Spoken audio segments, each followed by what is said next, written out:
demarcates the powers of these organs.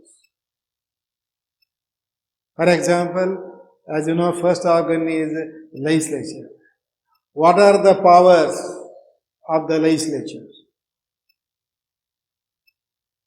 As you know, in India, powers have been distributed between union government and central governments. What are the powers of these two respective entities, that is state and union? Answer is given by Constitution. It says what are the powers of the central government, what are the powers of the state government, and what are the powers which can be exercised both these two together. For example, there is a detailed explanation in the Constitution as to what are the powers of the union government, that those powers have been listed as a central list. In the central list, you can find the powers of the central government. There is one more list, that is state list, wherein powers that can be exercised by the states have been specified. Then there is one more list known as concurrent list. Powers relating to matters specified in the concurrent list can be exercised both by central as well as state government. So there is clear division of powers, demarcation of powers between central and states. Yes, in some cases, central government can exercise the powers given to the states. That is a different matter that will be discussed later on. But remember, there is clear-cut demarcation as to the powers that have been given to the central government, that is union government, and to the state government. ನೋಡಿ, ಅಂಗಗಳ ಬಗ್ಗೆ ಅಷ್ಟೇ ಹೇಳುವುದಿಲ್ಲ, ಅಂಗಗಳ ಅಧಿಕಾರಗಳ ಬಗ್ಗೆ ಹೇಳುತ್ತದೆ. ಉದಾಹರಣೆಗಾಗಿ ಸಂವಿಧಾನದಲ್ಲಿ ಸ್ಪಷ್ಟವಾಗಿ ಹೇಳಿದೆ ಏನು, ಯಾವ ಅಧಿಕಾರಗಳು ಕೇಂದ್ರ ಸರ್ಕಾರದ ಅಧಿಕಾರಗಳು, ಯಾವ ಅಧಿಕಾರಗಳು ರಾಜ್ಯ ಸರ್ಕಾರದ ಅಧಿಕಾರಗಳು. ಇದರ ಸಂಬಂಧವಾಗಿ ಅಲ್ಲಿ 3 ಲಿಸ್ಟ್ ಇದೆ, ಪಟ್ಟಿಗಳಿವೆ. ಕೇಂದ್ರ ಪಟ್ಟಿ, ರಾಜ್ಯ ಪಟ್ಟಿ, ಸಮವರ್ತಿ ಪಟ್ಟಿ ಅಂತಿದೆ. ಅದಾತಿಷ್ಟೇ, ಕೇಂದ್ರ ಪಟ್ಟಿಯಲ್ಲಿ ಏನು ಕೆಲವೊಂದು ವಿಷಯಗಳಿದಾವಲ್ಲ, ಅವುಗಳ ಬಗ್ಗೆ ಕಾನೂನನ್ನು ಮಾಡುವ ಅಧಿಕಾರಿಯಾಗಿದೆ ಕೇಂದ್ರ ಸರ್ಕಾರಕ್ಕೆ ಅಧಿಕಾರ ಇದೆ. ಅದಕ್ಕೆ ಒಕ್ಕೂಟ ಸರ್ಕಾರಕ್ಕೆ, ಯೂನಿಯನ್ ಗವರ್ಮೆಂಟ್ ಇದೆ. ಅದೇ ರೀತಿಯಾಗಿ ರಾಜ್ಯದ 2ನೇ ಲಿಸ್ಟ್, ರಾಜ್ಯ ಪಟ್ಟಿಯಲ್ಲಿ ಕೆಲವೊಂದು ವಿಷಯಗಳು ಹೇಳಲಾಗಿದೆ, ಅವುಗಳ ಬಗ್ಗೆ ಕಾನೂನನ್ನು ಮಾಡುವ ಅಧಿಕಾರವನ್ನು ರಾಜ್ಯಗಳಿಗೆ ಕೊಡಲಾಗಿದೆ. ಇನ್ನು ಸಮವರ್ತಿ ಪಟ್ಟಿಯಲ್ಲಿ ಏನು ವಿಷಯಗಳದಾವಲ್ಲ, ಅದರ ಬಗ್ಗೆ ಅಧಿಕಾರಗಳನ್ನು ಯಾರು ಚಲಾಯಿಸ್ಬೋದು? ಇಬ್ಬರು ಕೇಂದ್ರ ಮತ್ತು ರಾಜ್ಯ ಸರ್ಕಾರ ಚಲಾಯಿಸ್ಬೋದು. ಸೊ ಇಲ್ಲಿ ಕ್ಲಿಯರ್ ಕಟ್ ವಿಂಗಡಣೆ ಮಾಡಲಾಗಿದೆ ಅಧಿಕಾರಗಳ ಬಗ್ಗೆ. ಅದೇ ರೀತಿಯಾಗಿ in the Constitution has provided as to the theory of separation of powers. Theory of separation of powers means, as told earlier, there are 3 organs: central government, executive, legislature, as well as judiciary. It has been clearly mentioned in the Constitution as to that powers have been separated. Some powers to the judiciary, some powers to the executive, some powers to the legislature. This we call as the theory of separation of powers. That will be discussed later on. But remember, Constitution specifically provides for this one. The reason is that one organ cannot usurp the powers given to the other organ. ಹೌದು, ಅಧಿಕಾರಗಳ separation ಬಗ್ಗೆ ಕೂಡ ಈ ಸಂವಿಧಾನದಲ್ಲಿ ಹೇಳಲಾಗಿದೆ. ಅಂದರೆ 3 ಅಂಗಗಳಿದಾವೆ. ಒಂದು ಅಂಗ ಮತ್ತೊಂದು ಅಂಗದ ಅಧಿಕಾರಗಳನ್ನು ಚಲಾಯಿಸಿ ಬರುವುದಿಲ್ಲ. ಯಾಕೆಂದ್ರೆ ಆ ರೀತಿಯಾಗಿ ಸ್ಪಷ್ಟವಾಗಿ ಸಂವಿಧಾನದಲ್ಲಿ ಹೇಳಲಾಗಿದೆ. ಯಾವ ಅಧಿಕಾರಗಳನ್ನು ಕಾರ್ಯಾಂಗ, ಯಾವ ಅಧಿಕಾರಗಳನ್ನು ನ್ಯಾಯಾಂಗ, ಯಾವ ಅಧಿಕಾರಗಳನ್ನು ಈ ಶಾಸಕಾಂಗ ಚಲಾಯಿಸಬಹುದು, ಅದರ ಬಗ್ಗೆ ಸ್ಪಷ್ಟವಾಗಿ ಹೇಳಲಿದೆ. ಇದಕ್ಕೇನೈತಿ ನಾವು theory of separation of powers ಮತ್ತೆ ಬರುತ್ತೆ. ಅದೇ ರೀತಿಯಾಗಿ constitution determines the nature of the government, that is, what is the power of the government of that particular state. For example, the form of government that exists in our country is that of parliamentary form of government. We have adopted this form of government from England, but the government, the system which exists in our country is parliamentary system, that is parliamentary form of government. What is the future of this parliamentary form of government? In a parliamentary form of government, there are 2 executives, nominal executive and real executive.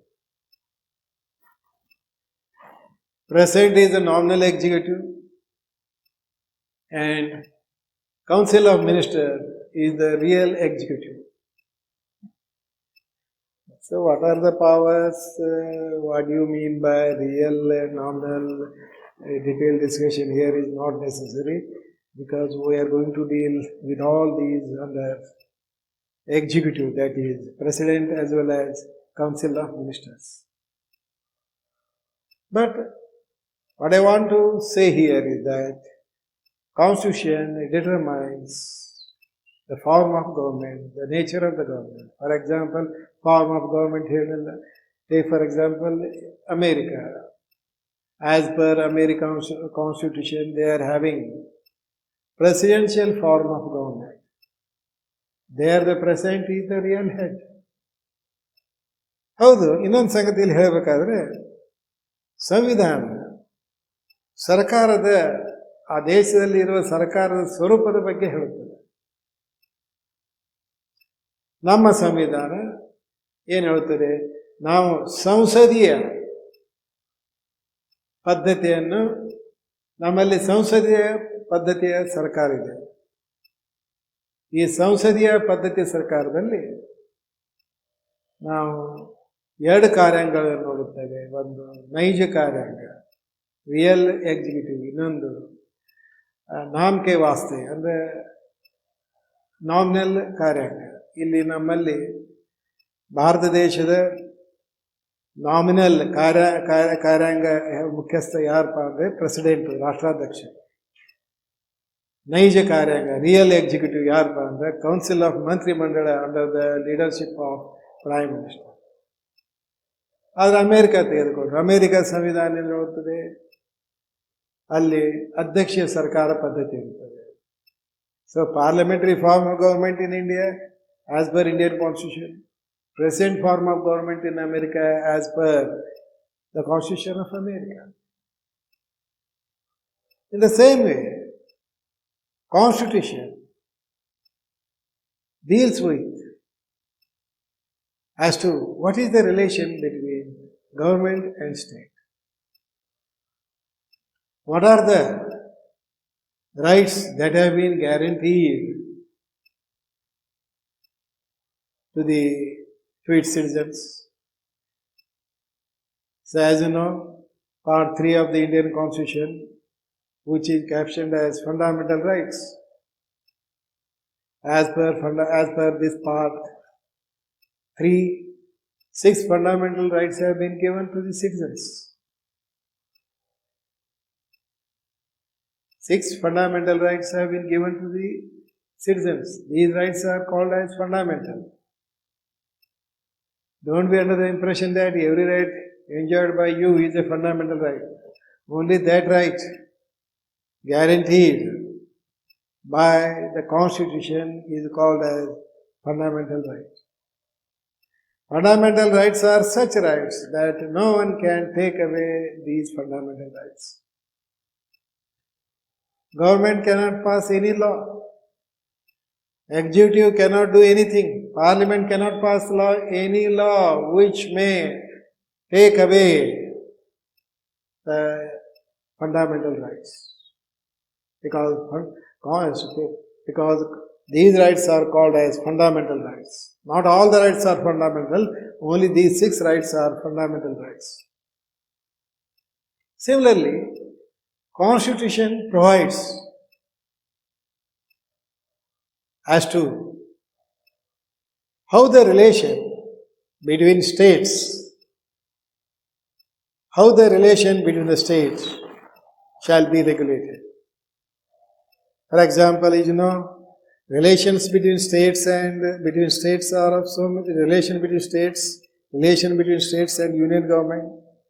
These relations are regulated by the provisions mentioned in the Constitution.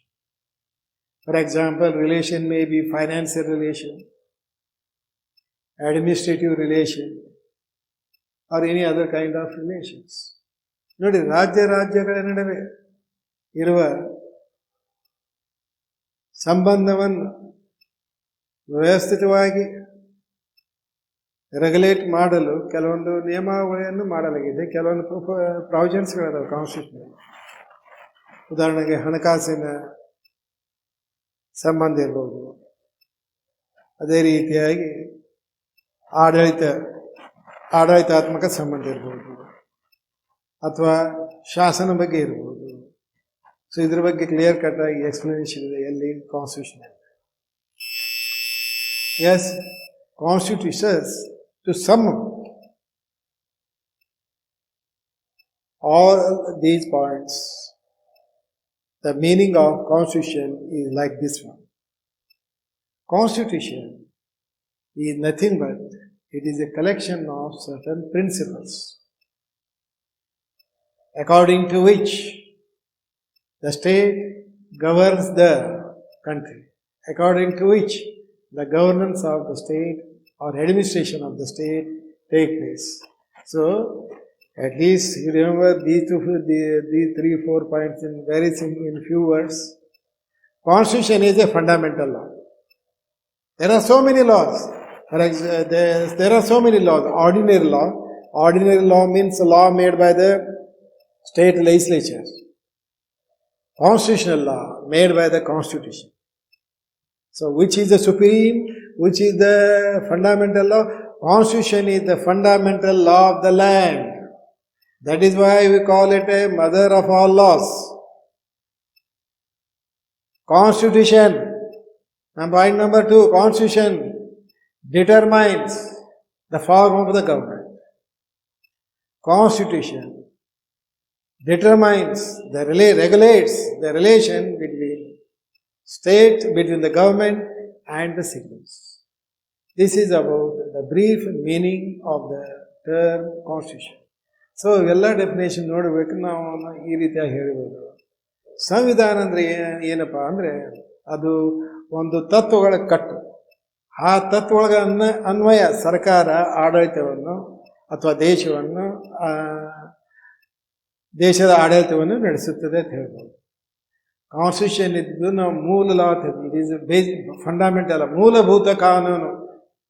All loss R not ಮೂಲಭೂತ ಕಾನೂನು. ಎಲ್ಲ ಕಾನೂನುಗಳನ್ನು ಮೂಲಭೂತ ಕಾನೂನುಗಳನ್ನು ಹೇಳಲು ಬರುವುದಿಲ್ಲ. ಯಾವುದೇ ಕಾನೂನನ್ನು ಶಾಸಕಾಂಗ ಮಾಡಿದರೆ ಅದು ಶಾಸಕಾಂಗ ಕಾನೂನು ಅಂತ ಕರಿತೀವಿ ನಾವು. ಇವೆರಡೂ ಕಾನೂನುಗಳ ಸುಪೀರಿಯರ್, ಶ್ರೇಷ್ಠ ಕಾನೂನು ಯಾವುದಪ್ಪ ಅಂದರೆ constitutional law, that is constitution, ಮೂಲಭೂತ ಕಾನೂನು. ಎಲ್ಲ ಕಾನೂನುಗಳು ಇದಕ್ಕೆ ಅಧೀನವಾಗಿರುತ್ತವೆ. ಅದಕ್ಕೆ ಈ ಸಂವಿಧಾನ ಕಾನೂನು.